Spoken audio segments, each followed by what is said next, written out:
একজন মুক্তিযোদ্ধাকে, একজন সিএসিকে ধরে মব জাস্টিস করে জুতা দিয়ে বাড়িয়ে, জুতা মালা পরিয়ে আজকে পৃথিবীর মানুষের কাছে আমরা বাঙালিরা মুখ দেখাতে লজ্জা বোধ করি।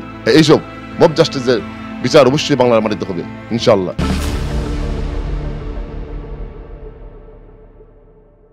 আসলে এটা খুব দুঃখজনক বাঙালি জাতির জন্য, লজ্জাজনক। আপনি জানেন ৭১-এ আমাদের ৩০ লক্ষ শহীদের বিনিময়ে, ২ লক্ষ মা বোনের ইজ্জতের বিনিময়ে আমরা বঙ্গবন্ধুর নেতৃত্বে আমরা স্বাধীন বাংলাদেশ পেয়েছি। আমার মনে হয় ৭১-এও এরকম ঘটনা করিনি।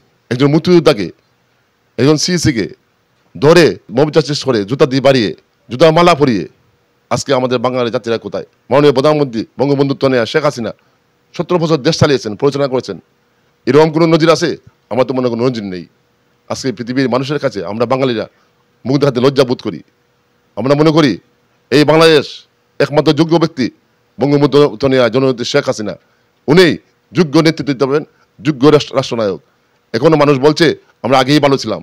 অচিরেই আমাদের প্রাণপ্রিয় নেত্রী জননেত্রী শেখ হাসিনা দেশে ফিরবেন। এইসব মব জাস্টিসের বিচার অবশ্যই বাংলার মাটিতে হবে ইনশাআল্লাহ।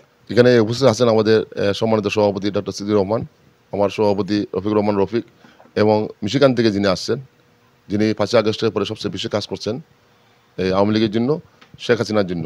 আমাদের ডক্টর রব্বি ভাই এখানে আছেন, আমাদের আক্তার ভাই আছেন, আমাদের সহসভাপতি আমাদের সঞ্চল ভাই।